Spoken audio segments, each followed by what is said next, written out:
কুত্তার বাচ্চা হয়ে গেছে সব কটা, যাদেরকে এই পাগলা কুত্তার মতন ছেড়ে রেখেছে এদেরকে রাস্তায়,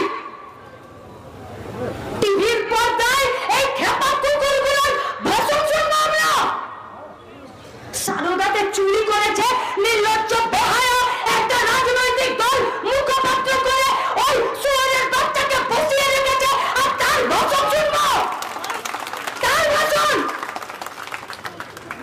সে বলে দেবে পশ্চিমবঙ্গের রাজনীতি কি হবে।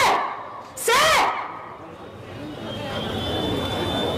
কোথায় গেল এখানকার এমএলএ, কোথায় গেল?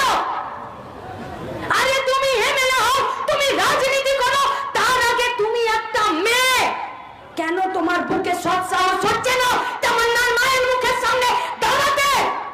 তোমার অন্তরাত্মা তোমাকে বাধা দিচ্ছে। তোমাকে চ্যালেঞ্জ করলাম, তুমি মোলান্দি গায়ে তুমি পা দিতে পারবে না যতই তুমি জিতে যাও।